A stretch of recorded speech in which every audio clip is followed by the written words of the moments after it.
Welcome back to Dum-Dums and Dragons, where improvisers who've never roleplayed before journey into the world of Dungeons and Dragons. I am the Grand Wizard Bukake, your host. Mudbutt's bachelor party has begun. Prince Mudbutt won the Winchester race. Reginald confirmed that if his identity is revealed, Mudbutt will kill him. And Quinny and Alan were horrified to discover they're going to the Oasis to kill Ignatius Plantier. Will any of our heroes die at the Oasis this time around? Find out next on Dum-Dums and Dragons.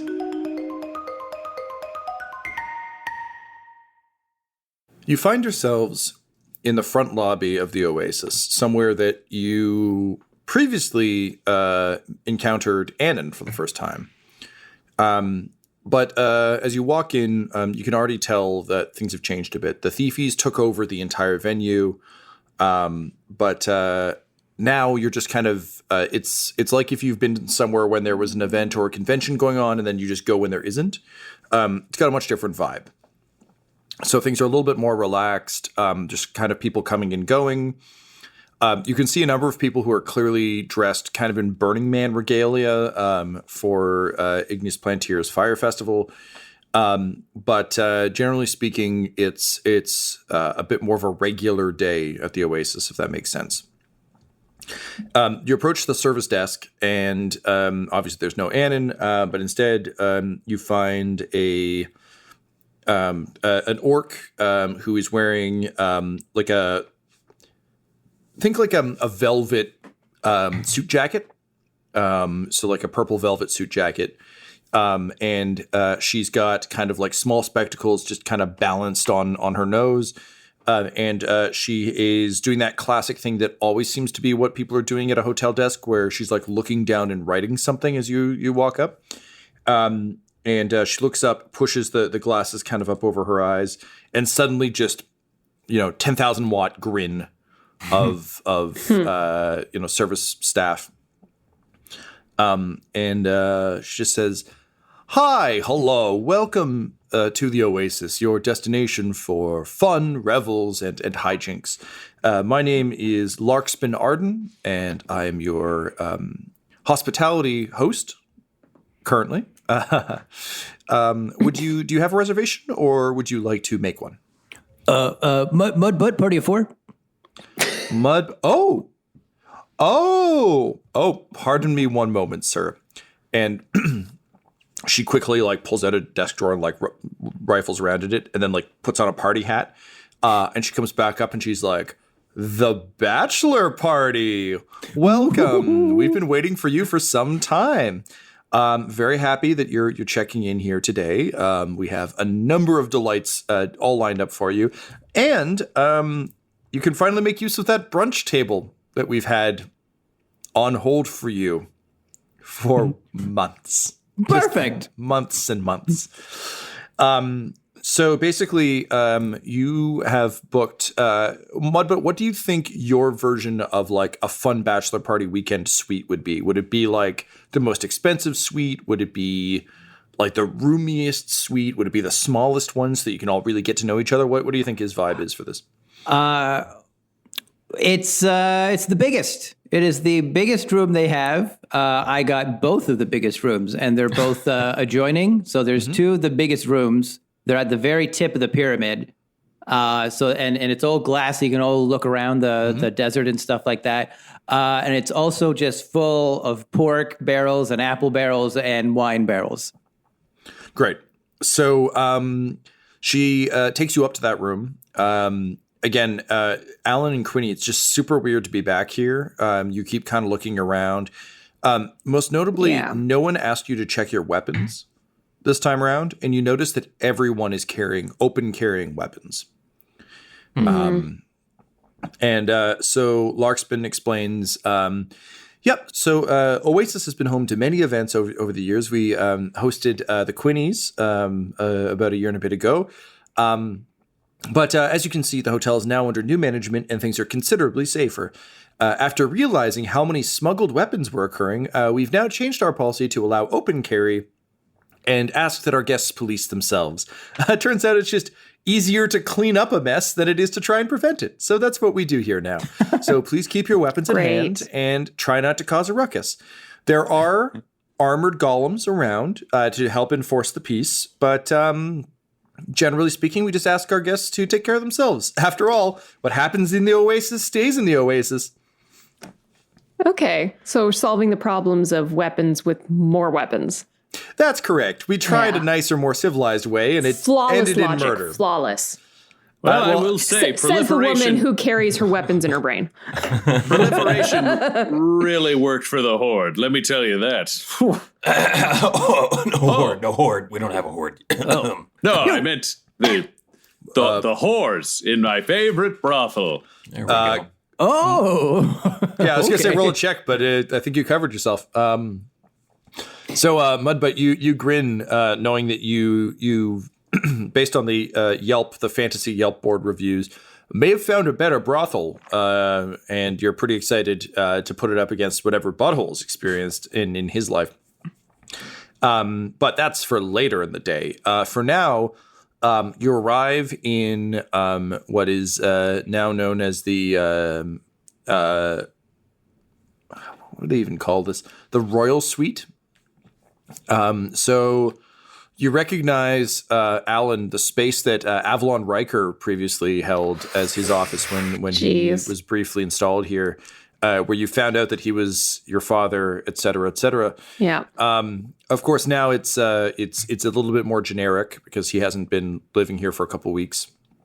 Or, sorry, not that he lived here up until a couple weeks ago, but in that before the Thiefies, he'd been there for a couple weeks. Yeah. Same old suite, brand new dad. Oh, God. So, yeah. It's that's got a strange thing to say. Beautiful view of the desert around you. However, you notice there are a number of runes along the bottom of the glass, and if you touch them, it will just show you different spaces. So you can look out at the desert. You can have theoretically a penthouse view of Waterdeep or Neverwinter, the jungles of Colt, the ocean. There's all sorts of different sort of sites that the enchanted glass can show you. Can we see just exactly what there is? Yep, absolutely. Okay. Yep. Just keep it on that one, guys. I run around and I start just touching all the glass, and I want different views. Like, ooh, Yeah. that's nice. So do I on the other side. I'm like, wow. Can you guys believe nowhere is at war right now? This is wild. Look at all this peace.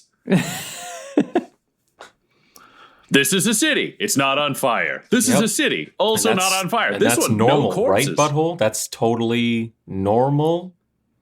Is it normal? Yes. Roll a check. All right. What do I check for? What? Sorry, a perception. Perception, please. Yep. Okay, so 5 plus 8, so 13, and then I roll my other one, right? Mm-hmm. That's a 2. So roll it again. 4. So 14? a total So it's a of 9. 9. So yeah. total. Yeah. So, you've always known that Mudbutt had, that Butthole had good insight into things, and truly, is a world without war a normal state? Interesting philosophical question. Oh, that Butthole. He's always got deep thoughts about things. Definitely a metaphorical consideration, not a literal one. Same old butthole. So Blowing my mind. minutes later, a number of serving goblins come in hoisting barrels, as well as just a rack of glasses for you guys to shatter. They're all carrying little brooms, and they just start dropping the pork and apples. And they're like, one of them says, "I'm so glad you're here. We've been replacing these daily in the hopes that one day you would arrive, but now is the day foretold to us by our managers. Please enjoy your pork and apples, and if you need to break any glasses, you go right ahead." I just smash the tower of glasses. I just jump on it. But I'm okay because I'm wearing my armor. I just belly flop all the glasses. The glasses explode in just a shower of shards. Your shirt begins to sparkle a bit as the glass shards embed themselves in it, and the goblins just look at you with awe, and they say, "In all our years, watching people break glasses and replacing them, truly no one has approached it with this much vigor. You truly are the chosen one. The chosen one!" They bring in more glasses and put them down. They quickly sweep those up. And as they're walking out, you see one of them pull out a sending stone, and he's like, "Yes, I said the chosen one thing that he paid for. We're good now. Okay, bye." So you find yourselves in the sort of royal suites. There are 4 beds, 2 in each suite. What are the sleeping arrangements going to be? I kind of want my daughter to stay in the room so that maybe I can have some like father-daughter bonding time. Cool, great. And I'm just thinking, like, as long as he and Reginald are not in the same room, we just need to police that. So that's, fine. Fine. Right. Also drink. Oh, yeah, all right. Chug. Oh, I'm at 6. All right. Your D3 becomes a D6, sir. On a 1 to 3, you take the hit. Sweet. All right, so I've kind of got 2 conversations that I think are worth having now that we know who's staying where in this wonderful casino. I am so pumped about today. So first question, we're committing an assassination. So like where, when, how? Do we have anything else sorted, or are we just, he's here, kill him? Okay. Here's my plan. So, look, the guy did. Wait, do you guys know the story behind the magician guy, or are you just great friends just going along with my murder plan? No, I mean, I'm pretty sure we know that it's the wizard who tricked you into burning down your town. That's the one. Yep. Yeah, okay, you're all cut up. Oh yeah, I definitely knew that before he said it. But yeah. Oh, that's right. Yeah. So I mean, I figured I got to give the guy credit. He's a really good magician. So we're going to go see his show, give him one last blaze of glory, and I'm going to go backstage in disguise, being like, "Oh, I love your show," and then waka, just done. So first question, do you have a backstage pass? And I flash my fists. I think I got 2. Okay, so we need to get you a disguise, like a VIP pass. We might want a few of them. Or do you want to do this solo? Is this a... I died during my bachelor party passes. Power. Oh, there no. we go. I mean, I don't think he's that much of a threat, but you guys can just come along, just more or less for, like, support. All right, so what's your disguise then, friendo? Well, I'm going to get my top hat, and I kind of like, it can open up and, like, close down around my head, and these 2 little, like, eye holes can open up. I'm just going to do this. So you're going to be a dwarf with a top hat for a head? Yep. A top head. Yep, and my name's going to be King Tophead. I think this might be less subtle than you think it is. Oh, it'd be great. It's very hard to argue. Anybody have any better suggestions around the room? I just kind of like pinch the bridge of my nose. I'm just like, do we have any idea what his security's like? No. Okay. Do you know what? I feel like I need to take a crap. Alan, Quinny, why don't you come with me? And I just grab them both and walk them into the bathroom with me so I can close the door for a minute. And I'm like, check out the pork. It's pretty good to Mudbutt. And I just close the door to distract him. Ooh. And I'm like, here's the deal. I've had to deal with a lot of commanding officers like this. He wants to fight the battle alone while we stand by and watch. If we go in, we stand there. Hits the guy with something, gets murdered. We all get to leave. He's our friend. Yeah. Well, he's your friend. I'm sort of new here. Yeah, and you're playing the part of his friend. Yeah, that doesn't mean you die to play a part. Actors don't die for real in the plays. Here's the thing. He's crazy. This plan is legitimately terrible. I'm not even a great general, and I know that's one of the stupidest plans I've ever heard in my whole life. His costume doesn't work, he doesn't know how to get there, and he assumes the other guy is incompetent. I'm very good at not dying, and those are 3 terrible ideas. Look, can we agree that Mudbutt is going to do this no matter what we say or do? I agree with that. Agree that he's going to do something. Yeah. So that's why I'm saying we stand out of the way. We just say, oh, good for you. That's a great idea. And then we can just wait. Well, there's no way I'm staying out of the way because is fucking married to my mom. Like, fuck. What does that make And him? he's our friend. Oh my God. Do you have to save him because he's your dad? I think you have to Well, drink he's not now. my dad, but no, because my mom. What? What was that? Quinny's just, I think you have to drink now. I don't need to do the drinking. Mudbud isn't here to watch. It's fine. This is just about planning. So, what if we just let him die? Not an option. But you guys want to kill Grace and Typhus, right? Like, you could die here, and then Grace and Typhus gets the whole world, and then I don't get into my vault, and you don't get anything, and I don't get anything, and we still haven't sorted that out. Mudbutt could help us kill Grace and Typhus too, maybe. Like, he's a friend, and we need to help him. You think he's good in a heist? He's going to be sneaky? I think he's good at killing. Yeah, do you know what you don't need? One guy who thinks he's really good at killing to help you break into the land full of the god of war. You need like an army of guys if you're going to go about it that way. I'm an expert at war. Just sneak. Stay out of the way. Stay calm. Maybe hit a sauna. Send somebody else. Write some letters. Get a massage. That's my kind of war. You may very well be good at war, but this is not your war. This is not your world. Yeah, you're very good at a very narrow definition of war. Your definition, which is no one else's definition. Just saying. Okay, so do you guys have a plan that's better than his plan? Or do I just sort of enact mine and maybe you fight? I'm cool either way. I just wanted to know what you were thinking. Haven't come up with anything yet, but we need to bring him in on the plan anyway.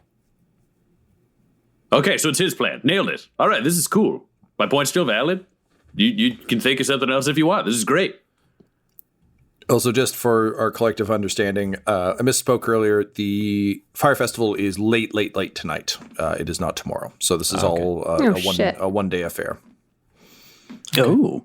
Cool. All right. Nailed So it. we should Let's go, really sober up. Let's go back this guy up. I kick the door open and I'm like, all right, it's top hat murder time, old friend. And Do I kiss you? Are we kissing friends? while you guys were in the bathroom, I was eating a mix of like apples and pork chops, and little Richard is like sticking out of my beard, and I'm kind of like feeding him, like I'm kind of like regurgitating it down so he can like nibble at it. I'm just like, well, I'm ready for smooching if you're ready for smooching, and I'm still covered in like apple and ham. All right, old friend. And then I lean in and I kiss him, but it's closed mouth. I'm not doing the tooth thing. I'm just rolling the dice as I'm like, And Richard kisses you too. He kind of like, Beep. No, he just pops up and then he runs back in my beard. It's kind of adorable, actually. I hope that bird lives forever. Thank you. There's a tone on the intercom, and you hear Larkspin downstairs to say, "Hello, Mr. Butt. Your brunch reservation begins in 5 minutes. Please make your way to the restaurant that you selected in your reservation, and your food shall be out shortly." Mudbutt, what kind of restaurant do you think you would have booked a brunch at? One that serves barrels of apples and barrels of pork and wine. Okay, so you're taken not to any restaurant, but just like to the larder. And they have some chairs set up for you. But Mudbutt, in your head, when you heard the larder, you thought it was like a cool restaurant, not just some shitty chairs outside a space. So you slip some money to the goblins to deliver this to you. Which restaurant do you want to eat this in? Like the fanciest restaurant. I want like a table where like a celebrity would sit. It's like kind of like away from the others, and it's like maybe there's like a velvet rope that's kind of cutting it off from everybody. And maybe there's like a fun like piano guy. Okay. So you're brought to Ryan. What's the name of the fanciest restaurant in the Oasis? It's called the Omega Oasis. So you're brought to the Omega Oasis, which is like a fancier Oasis within the hotel, the Oasis. So it's just everything that the hotel has, but slightly nicer. And you're brought through, and everyone's in like their finest for their fancy rich people brunch. And you're taken to the back booth, which just has like a line of Elvis busts of various forms, and a velvet rope. And there's we'll say like a gnome at the piano. He's got like the little like curling tails on his coat, and he's one of those like full body piano players where he's just like all in very gracefully playing a piano version of a modern track. Adam, what's he playing? I think we're sticking to Pitbull. So he's, I don't know any Pitbull songs. I only know Pitbull. Okay, we'll say he's playing like a really like orchestral version of Timber. Right. Okay, that's right. Timber. Yeah. And he just keeps occasionally stopping to go, Timber, and then he goes back to play. There's like a bunch of candles like melted around it. It's very dramatic. So you're brought in, and your waiter arrives, and he is he's just a human, I suppose. He's got like just a shock of purple hair, just kind of like a very close cropped mohawk. And he says, "Hello, my name is Trenzalore, and I will be your waiter today. I understand you have a custom menu picked out of the barrels of pork and apples. Very strange, but yes. Oh, thank you. So to begin with, I understand you wanted the finest swill. Is that correct?" Yes, please. And also, since it is my special day, I was wondering, that magic show that's happening later on, right? Yes, the Fire Festival, yes. I'm a pretty important person back in New Winchester. You've probably heard of it. It's a pretty new town that's popped up. I'm wondering if maybe you could give me and my friends here backstage pass to go see our collective friend, and I give like really big winks to everybody at the table, Ingenious Planter. Can you go ahead and roll me a persuasion check, please? All right. Oh, am I still drunk? Do I need to do the other one? Yes, you do. Oh yeah. Okay. All right. So that's a natural 20 with persuasion, you say. So that is, I think that's a -1. It is. What did you get on your drunk die? Oh, and my drunk die, I got a 1. Roll Tom, it again. It's a crit success with a drunk fail.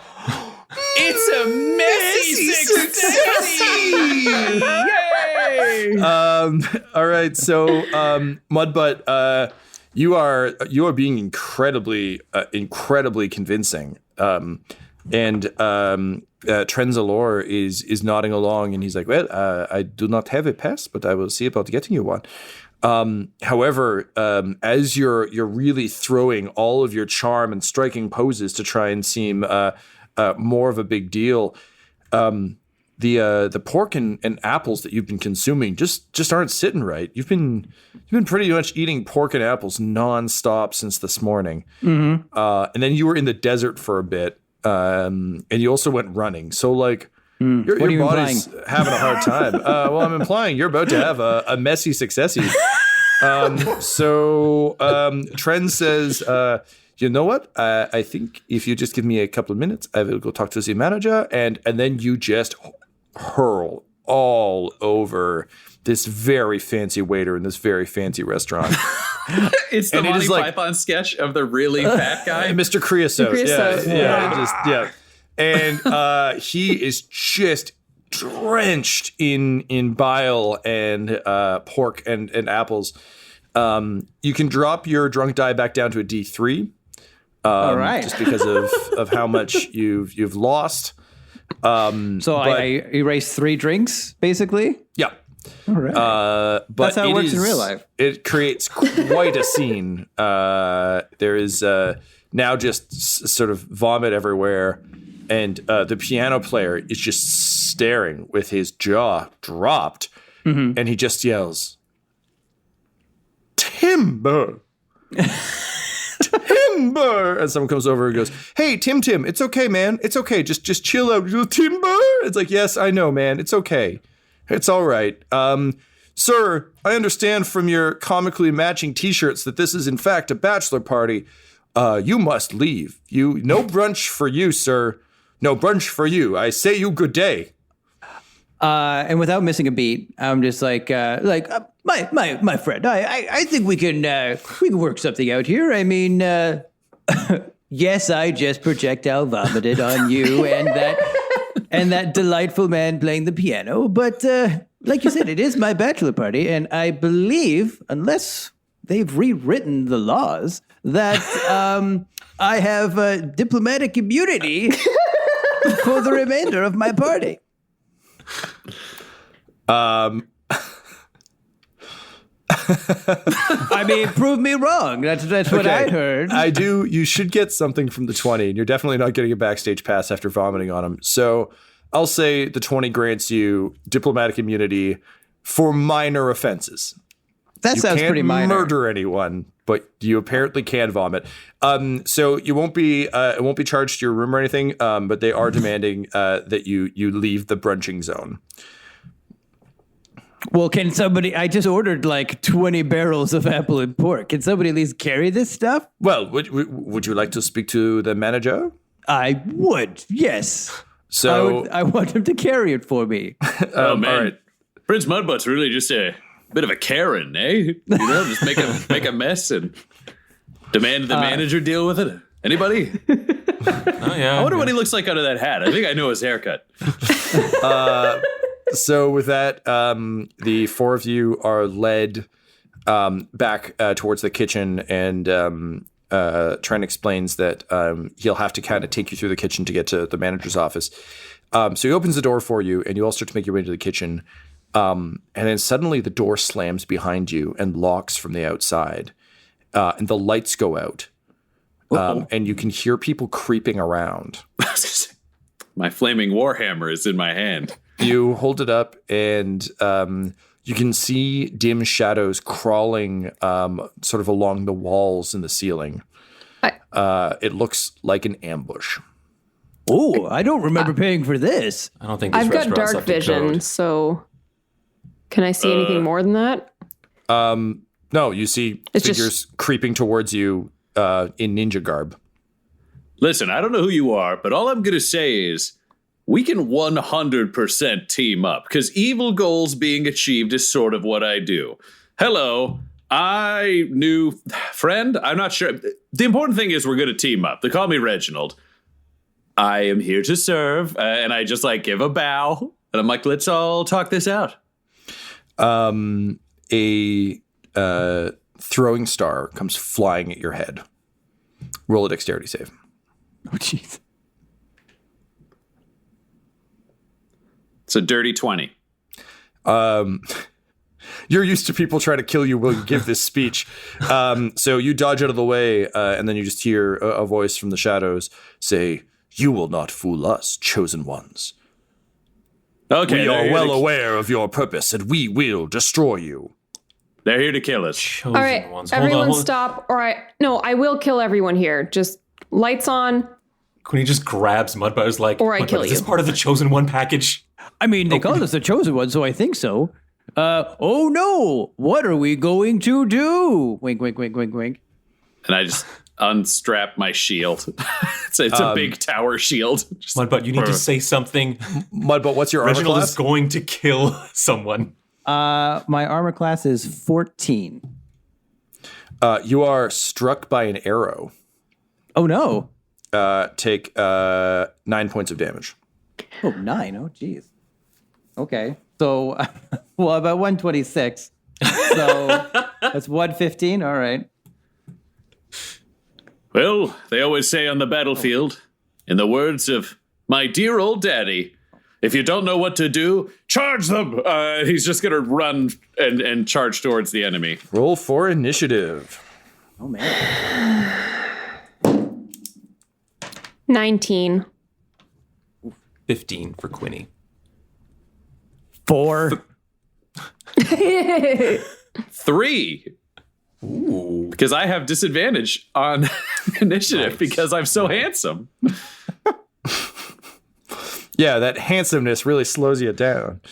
Well, I look like what I thought is supposed to be everyone's friend, but sometimes when people are trying to kill you, it can just enhance their emotions in a negative way. So to them, I look like something scarier than normal, which makes them work faster. All right, so there are 6 ninjas in the room. They're up first. So Reginald, as you charge forward, they're going to take their shots at you. Your AC again? It is 21 with the shield.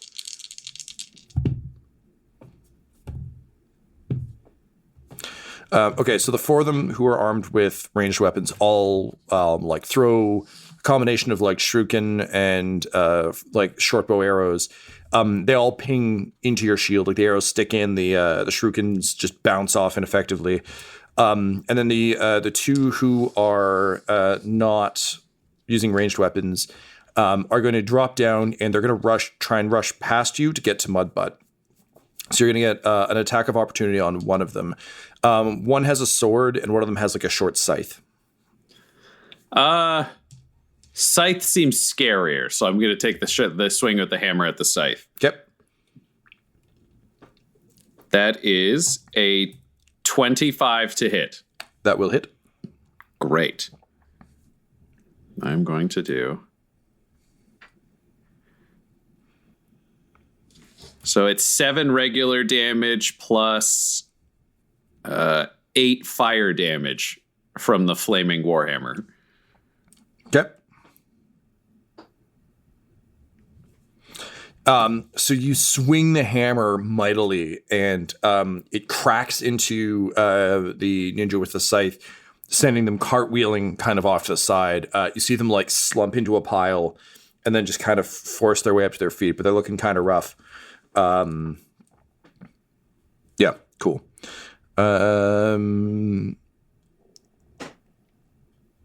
Cool. That brings us to Alan. So can you just let me know like how everyone is situated right now? We are in a sort of a busy fast order kitchen. There's kind of that massive island in the middle of it that has all the prep stations. Currently, there are ninjas with bows at the far end of the room, kind of crouched up in the corners of the ceiling. On the ground in front of them are 2 ninjas throwing stars as they begin to advance. And then much closer are the 2 that are rushing up to Mudbutt. Okay, and still in front of me? Yeah. Okay. Well, I am just gonna blast the shit out of these guys. No patience, no holding back. Just a blast of like frigid air just emerges from my hands and blasts them in a cone of frigid air, and they have to make a Constitution saving throw, please. DC 15. And that'll hit all of them? Is that correct? It'll hit everyone in a 60-foot cone. Yeah, that'll do. Okay. And is Am that I enemies? in that cone as they're running past me? Yeah, Laura, is it just enemies or is it everyone? Is it running past you? There are 2 of them running past He me charged towards into the Mudbutt. room. They ran past him towards Mudbutt, who's standing. Okay, I can't use that then. Sorry. Did you already use it? No, because I thought no, because I thought you were behind me. No, That's my bad. I definitely would not have used that to hit you. Okay, that's fine. That's fine. Then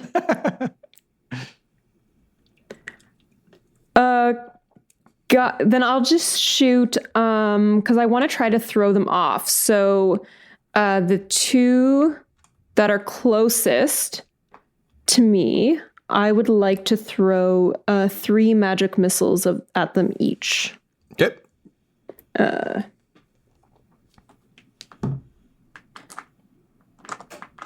Sorry, just a second. Yep.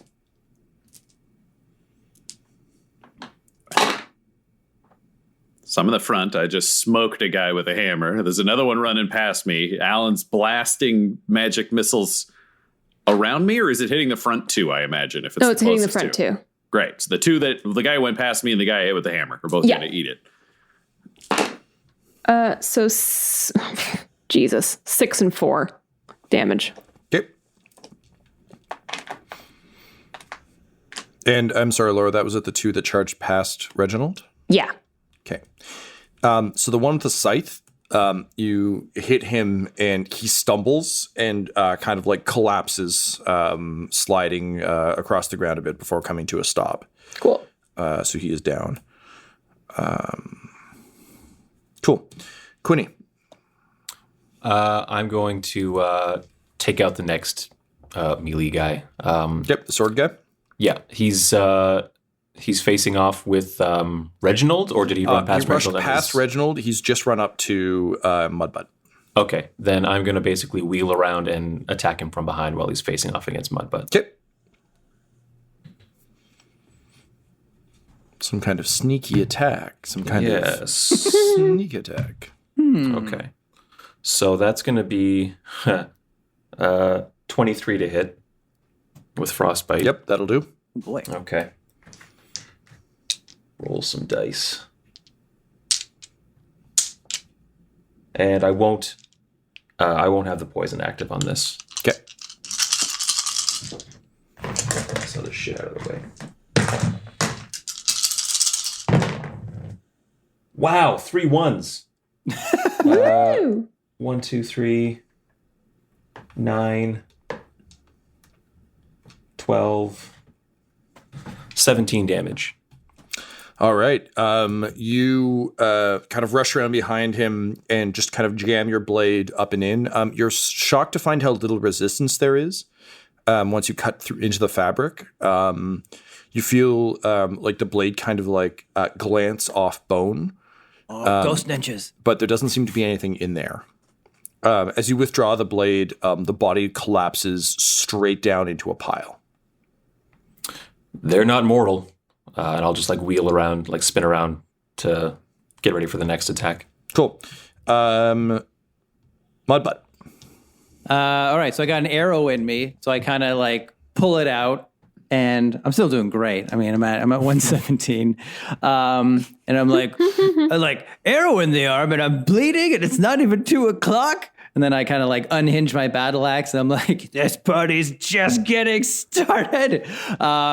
And so the guy who tried to kill me, he's dead. Two guys that are close are dead. There's 2 guys on the ground at the far end of the room, and then 2 guys up on the ceiling at the far end of the room. Yeah. Oh, they're like on the ceiling? Yeah, they're like crouched in the corners firing bows. Oh, okay. And I'm behind everybody. So I'm going to try to like, I want to get these like Spider-Man guys that are just kind of like crouching in the corner. Which then makes me think I have a javelin. So maybe I won't do my great axe then. So I'll pull out my javelin and It's like, this party's just getting started. Puts the axe back away, pulls out a javelin. hold on. Yeah, so it's like, oh wait, oh, he's dead. Okay, and then I kind of like switch. Yeah, and I want to throw a javelin at one of the Spider-Man dudes in the corner. Okay, yeah, go for it. All right. So I got, hold on. So I rolled a 15. The melee weapon, if I'm throwing. If thrown, normal range. What does that mean? I think I add 5. Is that right? Or no, plus 8 to hit. So that's 23. That will definitely hit. And then 1d6 plus 4 piercing damage. Let's see. So that is 9 damage. All right. So you throw your javelin mightily. You get this ninja right through the chest. Seems to kind of pin them to the wall. They're still struggling, but then actually they kind of test their bearings and realize that now they don't need to like actively be forcing themselves, like wedging themselves in the corner because they're pinned. So they just kind of slump on the javelin and start reaching for more arrows. Oh, great. Which brings us to and Mudbutt, I believe you get 2 attacks. Oh, do I? Oh, I think so. As a If level I do, 11 I bet he barbarian, I does. got Yeah. to imagine. So you can 100%. throw a second javelin if you want at the same target or a different one. Oh, okay. You know what? I'll aim it at the other Spider-Man guy because there's 2, right? Okay. Yeah, Even though there's Peter and Miles. Even though I seem to be helping them by sticking javelins into them, I'll try that. All right, 17 plus 8, 25. Yes. I was gonna say, are you rolling your drunk dice? Not that it'll matter in this case, but No. Should I be? Does that Yes, affect it? please. Oh, okay. you're still drunk. Well, my D6 was my attack. Okay, well, why don't I do my drunk dice? Okay, that's 5. You're Okay, fine. so you're fine. Okay, and then I'll do my javelin was D6. Okay, and then plus 4. That's 10. Nice. Nice. So yeah, you get the other one kind of through the hip. So he also kind of like releases and then swings upside down. So now he's just kind of like hanging awkwardly, and he's trying to like re-aim his bow from upside down. Well, I did good. Yeah. It's my party. I did good. Great. Reginald.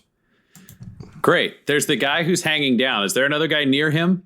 Yeah, there's another guy on the ground throwing stars. Bam, I'm going at those two then. Reginald's, it's just a continuous charge. Like this is all going on, but he's sprinting forwards.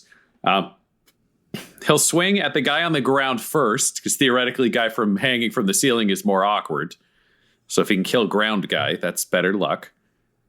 And he just is yelling, "Cowards never die!" And then that's I got to roll my drunk die. Just a second. Oh, no, I'm fine. Okay, that is a 23 to hit. Yep. Great. And it gets 9 regular damage plus 4 fire damage. All right, and this is the guy on the ground? Yes. You mightily smash him to pieces. You feel his whole body kind of invert as you hit him with the hammer. And the sort of bag of bones is flung across the room and smashes against a wall. Great. And then I'll take my second attack at the guy hanging from the ceiling. Yep. His head is right at pulping level. It's not going to land no matter what I do. So that's great. It was a 10 to hit. So you hit him, and he spins all the way around and then comes back to swinging down low. He takes no damage because the momentum just carried him up and around. Okay, great. Top of the round, the remaining ninjas. So Miles Morales, upside down, yells, "Save me! The chosen ones! They are too powerful and handsome!" Peter says, "By the gods, you're right! Handsome and brave! Truly kings of kings!" And he's going to try and shoot you in the back, Reginald. No dice. The arrow bounces off your armor ineffectively. The guy on the ground with the shurikens still sees Mudbutt ahead, and he says, "Looks like it's curtains for you." And then checks his sleeve, and he says, "Bachelor boy!" And then he runs Oh my God. runs at you, kind of doing the full like shinobi like running blade slice. He'll hit. You'll take 4 points of damage. Oh, okay, that's not bad. All right. Truly, it is not. Alan. Is the guy on the ground engaged with Mudbutt, or is he still? He is now. Yep. He's engaged. Okay. In that case, I'll take one of the guys at the left-hand corner. Okay. And I will hurl acid at him. He has to make a dex saving throw, which I'm guessing, I mean, he's pinned. Yeah, you can't really wriggle too much, so... Yeah. Lovely. All right, that's 7 acid damage. Okay, you see the clothes begin to burn and smolder, and he starts, like, flailing and screaming, and he's like, "Oh, acid! Ah! Ah! Ah!" Yeah, I just kind of fold my arms and stand there. And then he Great. hangs limp. Alan, you notice that the acid is burning the clothes, but it's not eating through them the way you would normally see. Yeah. Which brings us to Quinny. I'll run up on the guy that's in Mudbutt's face and Yep. try for the same attack. Go for it. Okay, so that's going to be 21 to hit. Yep.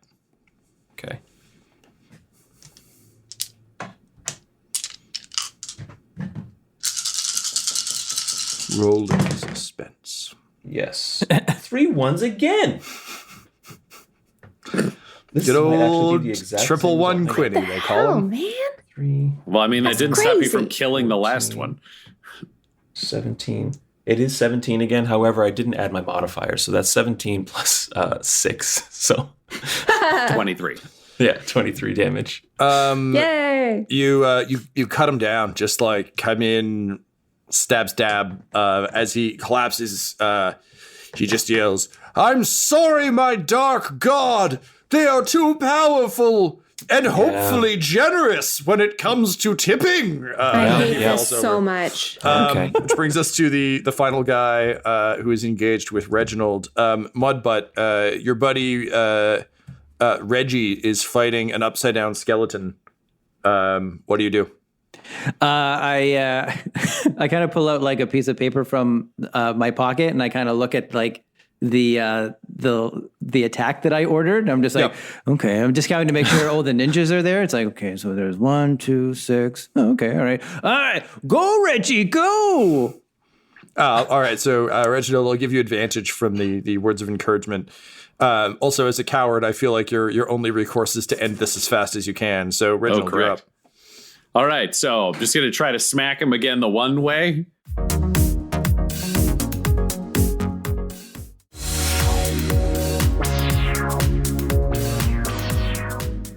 Okay, that is a 17 to hit. That'll hit. Great. And it will be 12 regular damage plus 4 fire damage. All right, so you crack him. He spins around on fire, and it's very dramatic. And you can see he's actually like using his body to help propel this spin. And then finally, as he slumps, he just says, "Good has triumphed again," and then just hangs limp. All right, so what I learned from this attack is there's someone who wants to say hello to our little group. You know it's not a real assassination attempt unless they brought a wizard. That's why you gotta watch out for wizards. Am I right, Alan? And I just pointed at Alan. Mudbutt, if I run out of magical energy today and someone dies, this is fucking your fault. Who's gonna die? No, Which is when the lights get clicked on and the waiter comes back and he's like, "Oh, you did it! Oh no! I'm so sorry that you got attacked by ninjas in here. So furious. That was quite a surprise, but you handled yourselves most excellently. Just come this way," and he starts like leading you back out of the kitchen, back towards your table, which is now vomit free and full of pork and apples. And behind you, you see all the ninjas getting up and kind of dusting off and kind of like helping each other reassemble. And one of them's like, "All right, so the next show's at what? We got what, like 2 hours?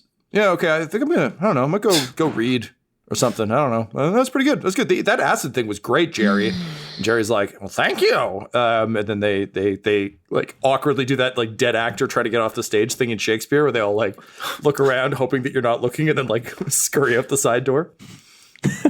So, Mudbutt, I have a question for you after this harrowing adventure together. I just want to circle back around. You know how we talked about doppelgangers and you said that if there was like a fake version of me that you'd kill them? But like, what if they'd fought in a glorious combat with you and then they'd helped you defeat ninjas together? I mean, that's got to be a game changer, right, bud? Now, are we talking about one that is unexpected or one that I paid for as a part of my bachelor party package? Let's say the one that just happened right there. Like, what do you think?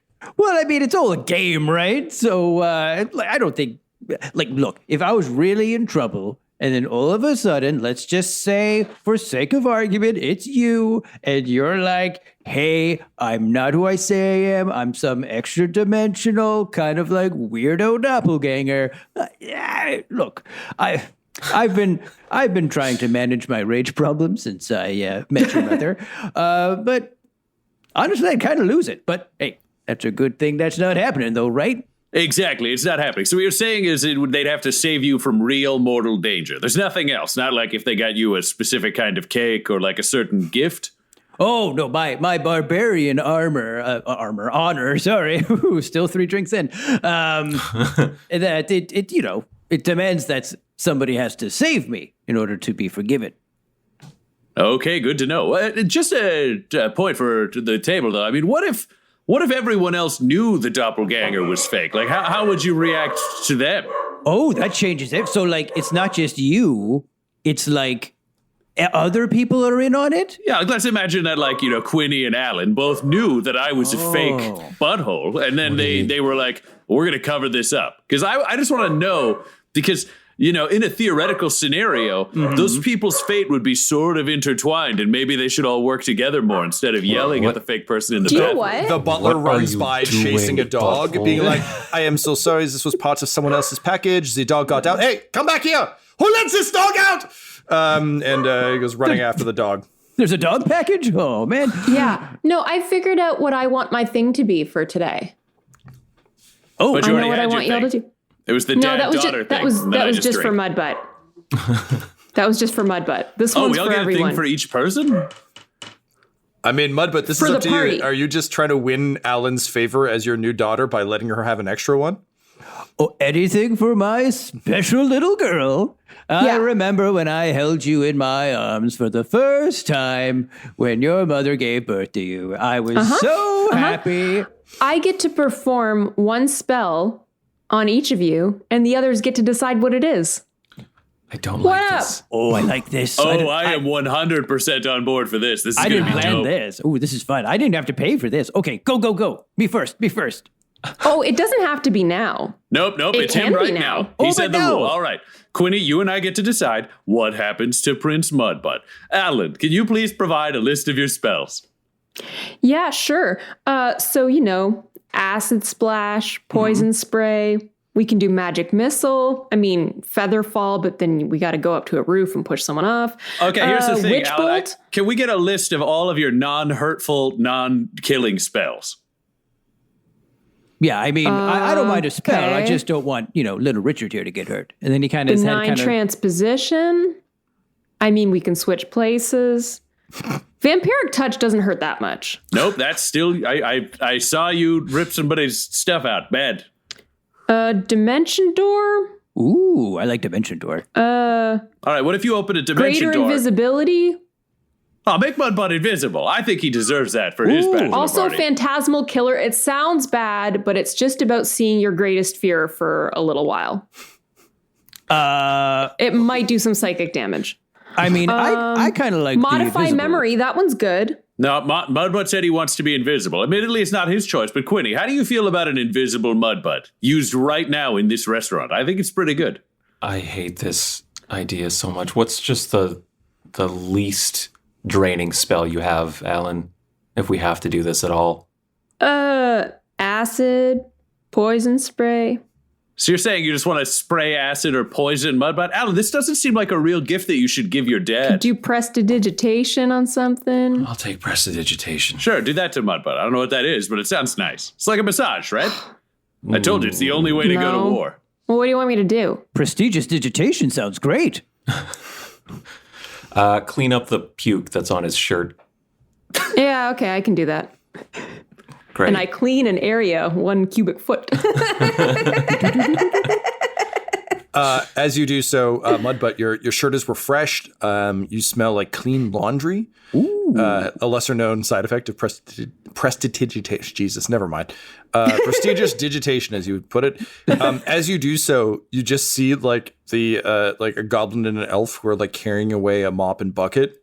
Just look back at you with like fucking so much disgust and anger. I'm like, oh, cool. That's an option, huh? Wow. Sure am glad we spent 10 minutes cleaning this up. That was great. I flip him a gold coin each. And just like, Well. goes, sorry for the trouble, fellas. And then click. We'll open our own hotels. They cheers them and then leave. All right. So having filled up on pork and apples and mimosas, I'm going to say you can each drop your drunk tally by 1. Oh, okay. However, Mudbutt did talk about the past, even though it was fake. So everyone take 1 for that. So a yield loss of 2. I'm back up. All right, Cool. I'm back up at 3. All right. Wicked. All right. So having successfully quote, quote, completed brunch and having had your entirely unexpected run-in with the Skeleton Ninja stunt crew, it is now time for some games. Ooh. You are escorted down to the sort of the casino floor. And you find yourselves in kind of a large room full of like flashing machines and a variety of card games and dice games. Pardon me. Upon arrival, you're all given 20 chips to get you started. This was part of the package Mudbutt already paid for, so they are actually worth money. They're just pre-purchased. So there are a variety of games. Mudbutt, what do you think Mudbutt would want the most from like an afternoon of gambling? Well, is this like typical casino stuff, or is there like are there like goblin fights we can like bet on or something like that, or like? If you look at your dirty sheet, there are in fact feats of strength, but they're later in the day. Oh, okay. So this is purely just a like a games in gambling. You can probably bet on like horses or something if you want to go that route. But I like. I'm gonna do like roulette because I like how the ball spins. Okay, great. So I assume your goal then is just have fun with whatever game's in front of you. You don't really care if you win or lose. Yeah. Cool. Alan, last time you were in a casino, you done fucked up real good. So what's your strategy here? To not play and pout and try to not get in the way of anything and just try to sense if anyone else is going to fucking attack us and if it's real or not, because I don't want to waste another fucking spell slot. Oh, are you gonna not use your chips? You seem like you're kind of the type who's gonna stand there looking scared. You want him? Oh my God, yes, thank you very much. They're yours. Oh, go Moonhammer! And he jumps and punches the air like he did when he yelled "Go Horde." A bunch of people at tables just jump up and yell the same thing and then roll dice because gamblers are superstitious like that, and it's very funny to me. Cool. Okay, so you make your way up to the roulette table. It is being overseen by a hobgoblin who is wearing like a wide-brimmed hat and just like those like leather jackets with the tassels. He's kind of wearing that, and he's like, welcome everybody, step right up. We're playing fantasy roulette. That's right, roulette that happens in a fantasy realm, like this one. Sometimes a winner, often some losers. You, sir, and he points at you, Mudbutt. He says, you look like a man who is, and he squints at your shirt. He's like, friends with people and a dead bird, but probably here with a party of some sort. Is that correct? Wow, how did you know? I'm clever, I am. My name's Hailmer Clubwing, and I'll be your gambling host for this particular table. Ooh. And then he sees someone else who's like, oh, hello, ma'am. You look like you're with, and he squints. He's like, a bachelorette party. Come on down. And he's clearly like doing this kind of over and over again. And sure enough, the table begins to fill up. So Mudbutt and Reginald, you're both at the table. Quinny, this place has a rack set up similar to like a carnival with a bunch of magic items on it. And it would seem that if you win enough chips, you can either cash them in for gold or you can cash them in for an item off the wall. So that kind of catches your attention. Do you think you'd be playing roulette with these guys, or what would Quinny's play be? Tell me about these magic items. How it's just an exchange thing, so it's just about winning chips? Yeah, and unfortunately, they're kind of in mystery boxes, so they're wrapped in such a way that you can kind of tell. Like one looks like a pair of fists, and you're like, yes, gauntlets, I get it. But there's a variety of items. You feel like you could probably get something pretty great for 200 chips. Okay. I'm gonna go for that. I'm gonna try and rack up as many chips as I can. All right. One moment while I pull up a digital roulette wheel. I was going to say, Tom, Reginald will spend Alan's chips at the roulette table, And then he wants to take his chips over to the dice because Reginald is in fact proficient with dice. Oh. Nice. All right. I am proficient with waterborne vehicles. That will help you less here, but maybe more later. Classic. Due to our enslavement on a pirate ship. I'm proficient in land vehicles. Between the two of us, we could run a small business. You are correct. Regalin's vehicles, by water or by land, will get you where you need to go. Regalin's. Named for the famous explorer, Regalin. All right. Yes, exactly. So I don't play roulette, but this app is going to help me help you do it. So I think we're going to skip the numbers for the purposes of simplicity and instead just go with colors. Cool. So would you like to place money on red or black? Black for Quinny. 10 chips on red. Bet on blood. What do we have? Is it course. 20 chips? 20? Yep. All in on black. Okay. And sorry, Quinny, how much were you betting? He'll do 15. Spin wheel, spin. And that is red. Ah, blood! Yeah! Yay! Mudbutt cheers too. Yes! So, Mudbutt, you're bust. Quinny, you're down to 5. And Reginald, you're up to 40. As I take it, you're supposed to get rid of all your tokens first. The key is to bet them all at once. Ah, that's what I did wrong. So I'm up to 40, so I'm going to set half that aside, so I'll just keep playing with my first 20. So now I've got more to go spend on dice. Okay, so on red. Oh man, blood keeps flowing. Come on, blood. Spinning, spinning, spinning. Oh, 33 black. Oh no, oh well. Did anybody bet black or was it just me playing? It's just you. It was just Oh you. man, you guys are boring. All right, hey, anybody want to go play dice? I'm good at dice. I could shoot some dice with my last I 5. don't Yeah. care. Yes. Can I? Mud I butt? I want to kind of like pull Alan aside because she seems a little down, and so I want to be like, hey, you fellas go over to the dice table. I need some daddy-daughter time. And then I take a drink because I mentioned she was my daughter. So I'm back up at 4. Okay, so I pull you aside. It's like, okay, so since I'm going to be having a full conversation, I'll just say that one drink will count for the conversation that I'm having because I don't want to drink every time that I mention that the fact you're my daughter. But what's going on? I mean, your dad here, he's having a fun time, and I just want you to have some fun too. Yeah. I'm just wondering, like, we've given up on attacking Igneous, right? No. That happens later on.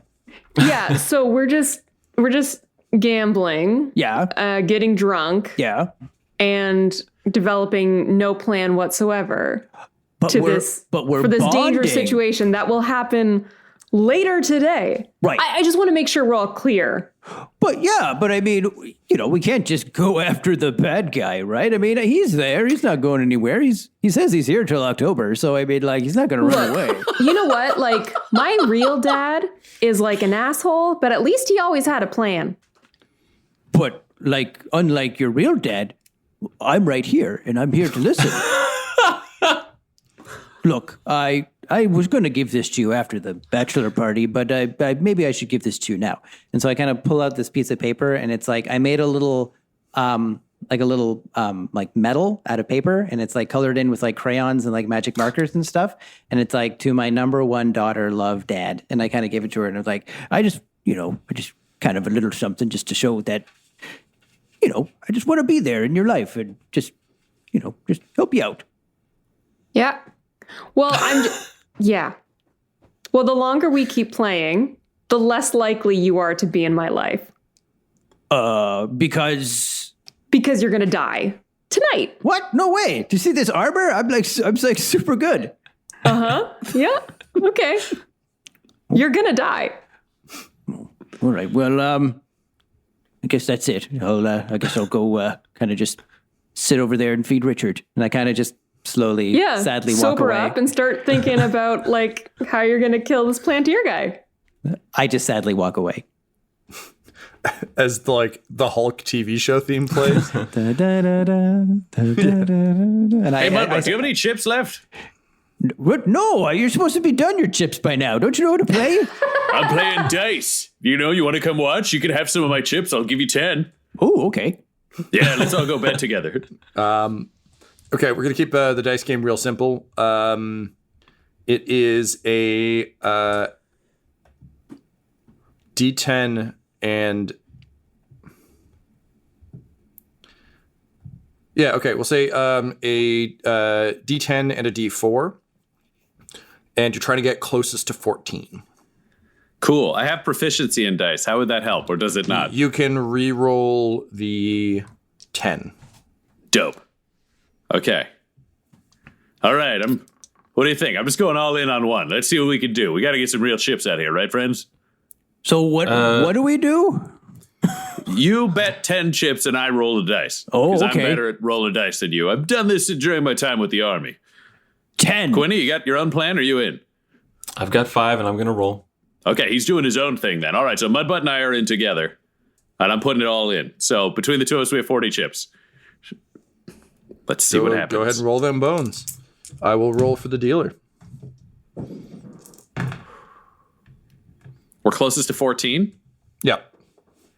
All right, so here's the question, Mr. Mudbutt. Now, we've got an 8 and a 2, which takes us to 10. Now, I can re-roll that 8 because I'm very good at this game.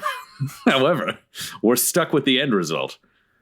Do you want to go big, or do you want to go home? So wait, you're rolling a D10. And a D4. So I rolled an 8 and a 2. So I can re-roll the 8 to try to get to 10. But our odds are very bad of that. Knowing that I'm proficient at this game, we should probably just stay here. But there is a 20% chance we could improve. You know what? I'm feeling we stay, whatever that means.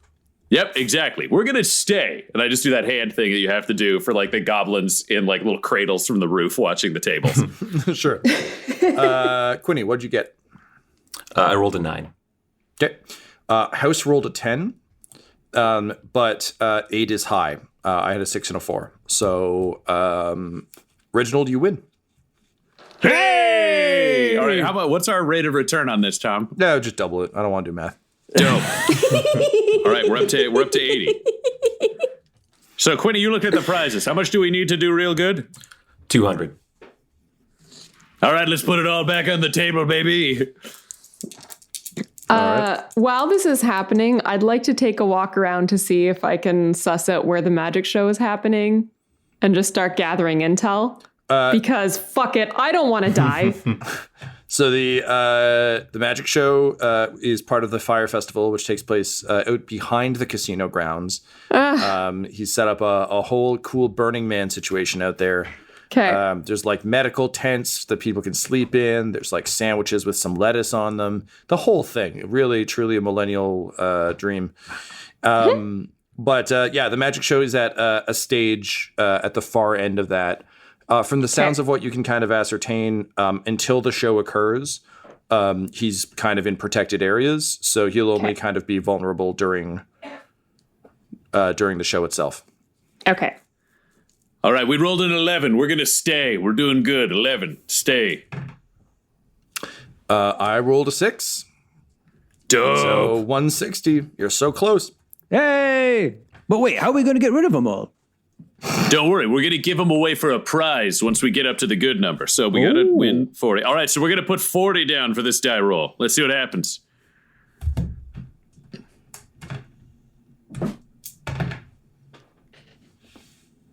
Oh, we got a 10. We're going to stay on a 10. All right. You lose to an 11 from the house. Nuts. Okay, we're at 120. Okay, we're doing better. We're losing those chips. Okay, we're doing okay.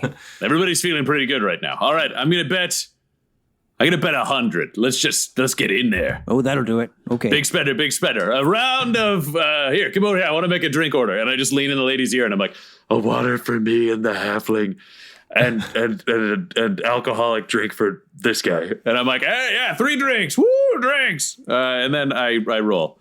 Great.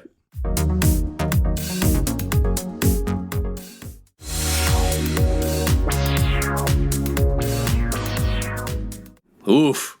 All right, well, we're stuck with the 7. I can't do anything because I used the reroll. So 7. I rolled a 4. Ooh. Hey! All right. There you go. We actually got to 200. All right, this is great. This is great. We have our drinks. We down the drinks and we go over to the prize vault because we'll just spend our chips or All prizes. right, if you had waters, drop your drink counter by 1. Dope. All right, so I'm at 5 now. Is that right? Yeah, yours goes up by 1. Oh, jeez. All right. I'm liking it. Okay. All right, so let's look at these prizes here. Let's figure out what we're gonna get. I mean, Mudbutt and I, we both went in on this, but we'll see. Quinny, you feel like you got a good eye for this kind of thing. Where's Alan? Is Alan moping around? Oh. I think on my way back from kind of looking to see what's going on, I would like to grab a burrito if there's one available. Go ahead and roll me a Burrito check? yeah. We'll say a Constitution save. Oh no! It's literally just to determine if there's a burrito. It's not the effect the burrito. Oh, will have. okay. I thought you meant like whether I shit myself. Yeah, I know that's the implication. 7. I think I want a burrito. Well, you're gonna crap yourself half the time when you think that thought. So unfortunately, there is the burritory is closed for the day. Burritory. Is there fries, pizza? No, dude, you got one roll. You can't just No, like. man. The food court is closed for the fire festival. I need some carbs. This makes no sense. Look, more millennials showed up than expected to the fire festival, and they didn't. So it's just like 2-hour lines for anything. Yeah, Ja Rule is like still trying to sell it as a thing that's worthwhile, but yeah, it's a disaster. I see. So I okay. kind of yell out and I'm like, hey, honey, if you're hungry, there's a whole bunch of apple and pork barrels back here. Oh, are there? Yo, yeah, that's what we meant for brunch. Yeah, I still got a fresh barrel. Alan, he makes a point. Also, we have to pick out a prize that may be magical, so you want to come take a look at stuff wrapped in paper with us? Yeah. All right, honey. Now you tell the nice man here which one of these prizes you'd like. Okay, what do they look like? You know what? Show us the prizes, man behind the counter. If we've got new like friend. 11 minutes, I can do, or 10 minutes, I can do detect magic. Just waiting for my item generator to boot. Again, they're all different shapes and sizes. Alan, you look longingly at a burrito-shaped one for just like a hot second, but there's no hope. Man, this website's really fucking me. There we go. Okay, great. So basically, I think because you have both Alan and Quinny kind of trying to suss out what's good, I'll let you roll twice on this chart, and you can pick which of the two you want. So All right. Go ahead and roll a d10, please. I was going to say, I'll do one number and you do the other number, Adam. Because I feel like we're at the core of the picking because we both have chips. Okay. Do I have to roll something or? In a second. So, Tom, I rolled a 9. Okay. Did you need me to roll another one? No, you're getting 2 rolls, and then you're pick. I'll tell you what those 2 rolls correspond to, and then you can choose which of the 2 you want to keep. Oh, great. Okay, that was a 9. Adam, roll a d10. D10. Okay. Ba-da-ba-da. You look like a 10. 6. 6. Okay, so you can choose between a potion of bull's strength or an arcane scroll that will allow you to command undead. Ooh, that one. All right, we get 1 vote for Arcane Scroll that allows you to control undead. Anybody else want to argue for the Potion of Bull Strength? If my little girl wants to control skeletons, then that's exactly what she's going to get. So what you're saying is like a good friend of yours would agree with you, and then they would help you get the scroll, right? I mean, sure. And that's why we're the very best of friends, no matter what happens or what's revealed. Well, let's get to that scroll. You got it, Reggie. Yeah. Okay, so you grab a scroll of Command Undead. So It's a one use. It will. It requires a wisdom save on behalf of the undead creature. It allows you some degree of control over an undead creature. Assuming the creature is intelligent, it perceives your words and actions as the most favorable way to do things. Treat its attitude as friendly. It will not attack you while the spell lasts. You can try to give it orders, but you must win an opposed charisma check to convince it to do anything that it wouldn't ordinarily do. It will never follow suicidal or obviously harmful orders, but it could be convinced that something very dangerous is worth doing.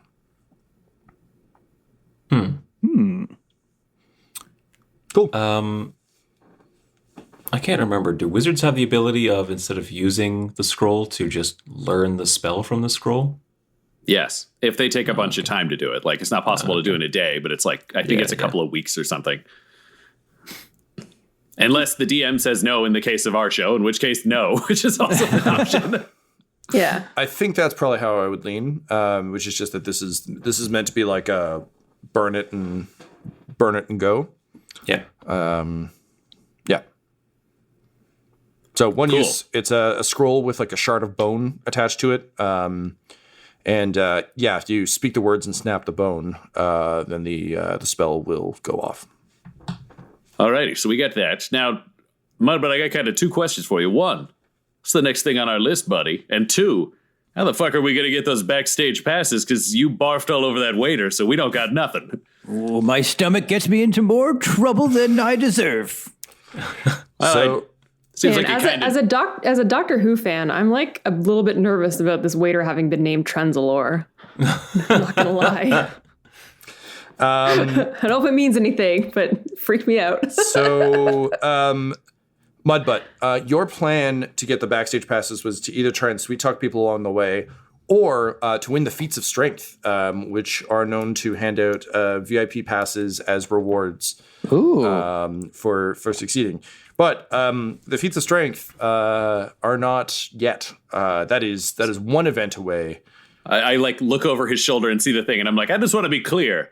Your plan was to win the backstage passes from the feats of strength, and we didn't take the potion of bull's strength.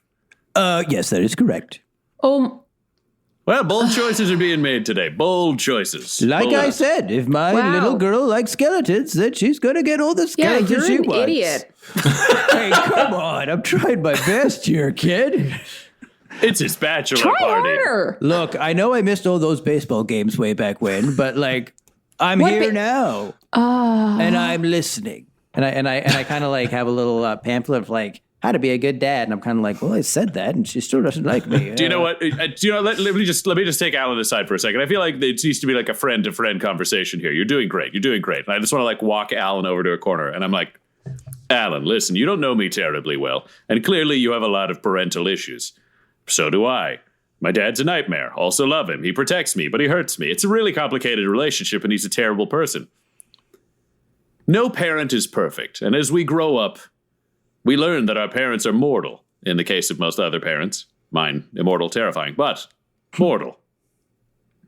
You've got someone here who's mortal, but who clearly just wants the best thing for you. Because what does he want the most today? Probably you'd say to kill this person, right? That's his whole plan? Yeah. I don't think that's the thing he actually wants the most, because if he'd wanted that more than he'd wanted you to be happy, he would have taken that potion of bull's strength. He wouldn't have got that scroll for you. So you're saying that you think he's using his whatever he quote unquote wants to do, as in like wanting to kill this guy, as like some sort of ruse for getting us to bond or something? I'm just saying, it seems like that's his big goal. That's fucked.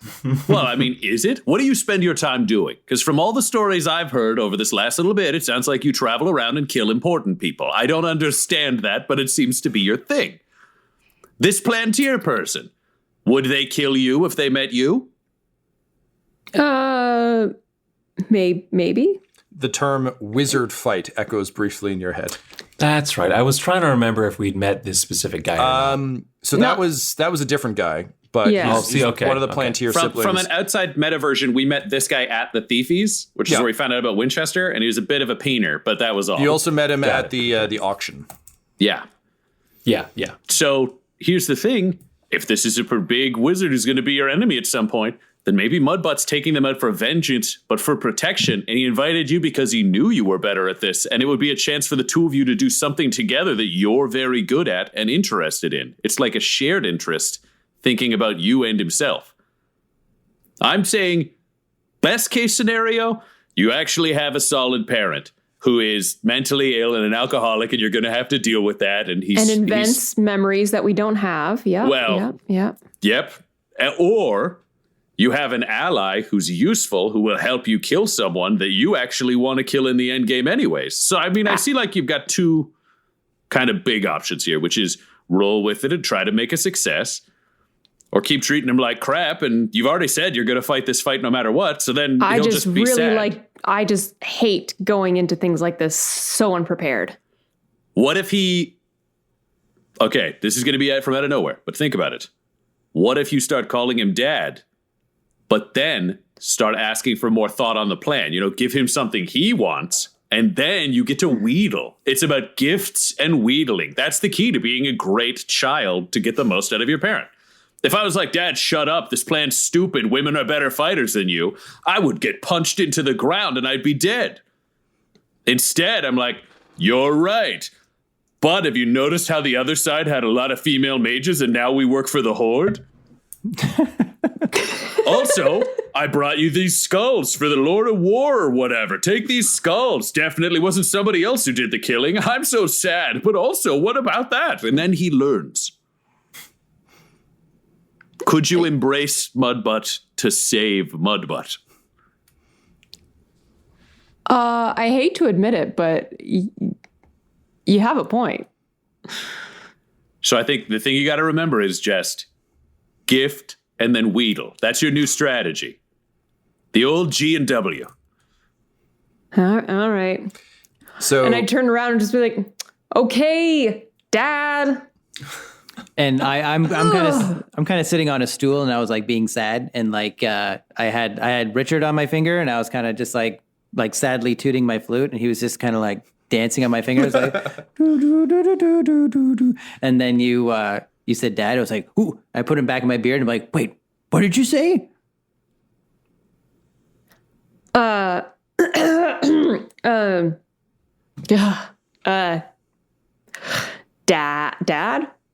And yes, let's get planning. Oh, and then I kind of I like a little tear comes down my face, and I give you a big hug, and I'm like, oh, your mother will be so happy that you and I are father and daughter now. Do I still have to drink if I talk about that? I'm quite a bit taller than him, so my arms are kind of like straight out as he's hugging me, and I just kind of bring them in, like my hands in to kind of pat the top of his hat. my top hat, yeah. yeah, exactly. Ooh, all right. Well, so okay. Wait, you want me to come up with a better plan than I have? I mean, I'll try. Let's just like talk through the plan with everyone. Oh, okay. And figure out what we're gonna do step by step. All right. So I take like a napkin off of the bar, and I kind of like wet my finger in a used drink, and I kind of start drawing it on the map. It's like, so here he is in his performance tent, and here we are in the audience. We're currently having a great time because even though I don't like him, he's really good. Then, with our backstage... I wave Quinny and Reginald over. Oh, right. They're not already here. Oh, right. Okay. Oh, is this an action? Oh, it's a plan. Okay, great. Oh, yeah. Okay, sorry. So what I was saying, he's performing there. We're having a great time because he's actually really good, even though he's kind of evil. So then, with our backstage passes that we have, we'll go backstage and be like, oh, that was a really great show. And then he'll be like, oh, thanks, I'm an idiot. And then I'll be like, you know how much of an idiot you really are. And then I'll pull up my hat that I'm using to protect my face. And I'll be like, do you remember me? And he'll be like, oh, now I'm a real idiot. And then I'll just split him in half. And okay, so the same plan that you had before. Well, actually, this plan this plan now involves revealing himself before he attacks, so it's actually worse. So I'm just gift. Just a counter. Start with the G. Start with a G. I'm just whispering over her shoulder. You got to start with a G. Give him the gift. Just you can say something nice. You give something he wants. Use the word dad a bunch. That's a really great start to the plan. Great. Now say I love you. Great great outline. Just to play devil's advocate, what if instead of him being like, "Oh, I'm really dumb," he's like, "I'm really smart." And I mean, he did trick me that one time. I'm gonna let you do what you think you're gonna do. That's right. He did trick you that one time. That's true. You're right. I mean, he did trick me to burn down my whole kingdom. A smart maybe guy we should would just do plan that. for worst case scenarios. Oh, like maybe he goes for the door and then he trips and he's like, "Oh, because I can't walk well," and then I just kind of just chop at him. What if instead of he trips and falls, what if he starts to, I don't know, fly away? He can fly? Some of his maybe, and guards of his come and attack us. Oh, wait, where'd he get all these guards from? Quick, give him a gift. Give him a gift. He's starting to think. Give him a gift. Oh, You want to no. drive the bus.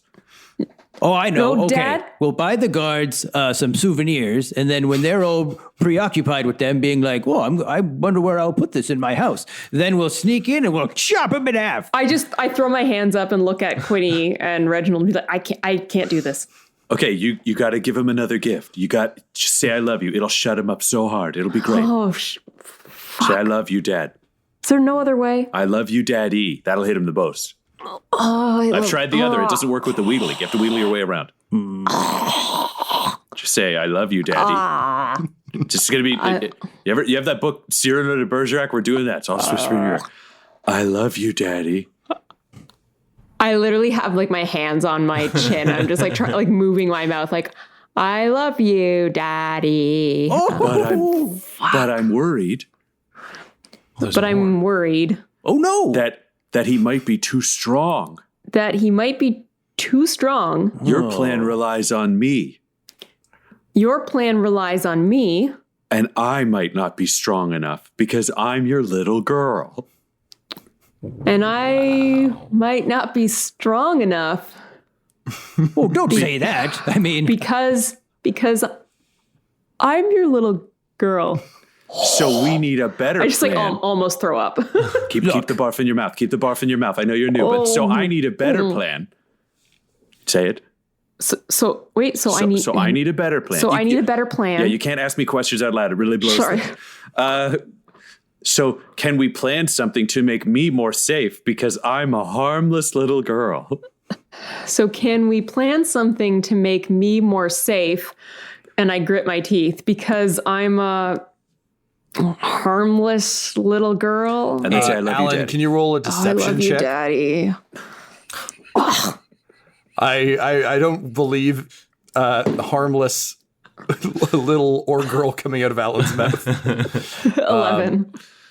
Yeah, you don't. You say it, but we've all seen, including Mudbutt, how many people you've exploded. So Mudbutt, something seems off, and like Butthole was always on board for plans, but he seems to be really kind of being sneaky like a certain wizard you remember.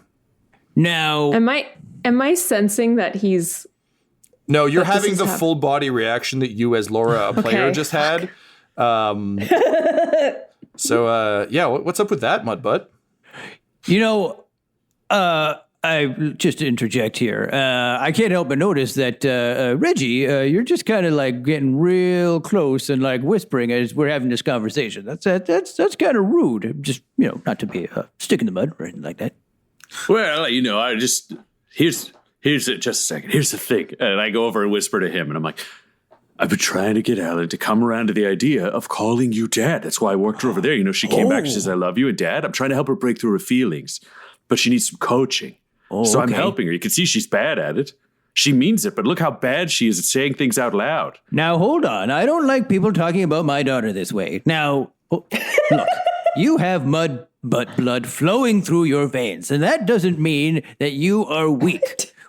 Us Winchesters are a strong breed, and I saw you take. Are you talking to me? Because I'm not related to you. I think you mean to be talking to Alan. Talking to my daughter, Reggie. Now, Oh, okay. hold Sorry, on. I'll leave. Okay, Alan, you can talk to him. Look, I understand that going after a wizard that tricked your father is a little bit scary. But trust me, I saw you in there. Look, okay, I'm gonna take the proverbial cat out of the bag here. Do you know why I had a fake ninja party attack us? Please tell me. Because I wanted to see something. I wanted to see how my flesh and blood daughter did in a panic situation. And what did I see? I saw somebody strong. I saw somebody independent. I saw somebody looking out for their friends. But most importantly, I saw somebody looking out for their father. And Most importantly. well, I mean, it's my bachelor party, so that's most importantly, but only today. And so like I just wanted to confirm that you are someone special, and more so not for me, but for you to see that. Aw, shucks, Dad. Alan, it turns out the real chosen one is you. And I kind of nod. I'm just like, mm-hmm.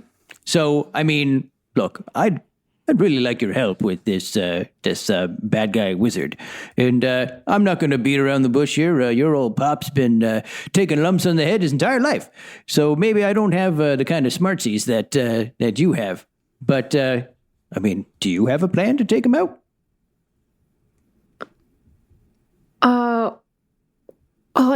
I think we need to collect some intel, do some recon on, his guards, any protections around him. Oh, okay. All right, well, why don't we do that then? We'll sneak out of the casino, and we'll go to his base, and we'll look around, and look all inconspicuous-like, and then we'll get in formation. Okay. All right, let's go, gang.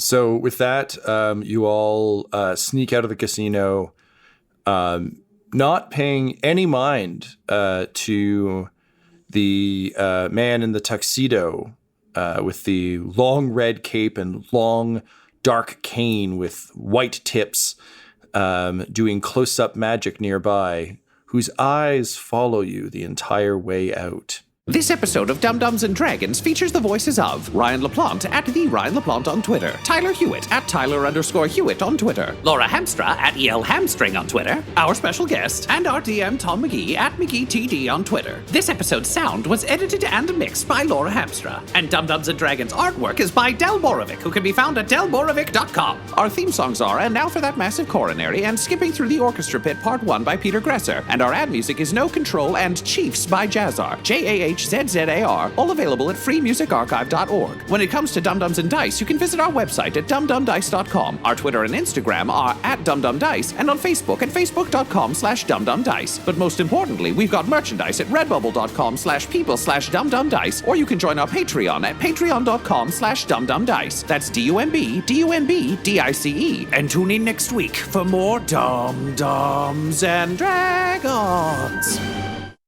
Dum-Dums and Dice has to give a special thank you to the supreme beings of our Patreon at this time: Christian Menicola, Long, the Half-Blind Prophet, James Cuellar, DM Rob, Christopher Little, Joshua White, Olin Anderson, Sue One, Devin Boyce, George Dolby, One True Artistry, and Jill and Noel LaPlante. If you want your name to be added to this list, you can join our Patreon too at patreon.com/dumdumdice. Thanks to them, and a little bit of thanks to you.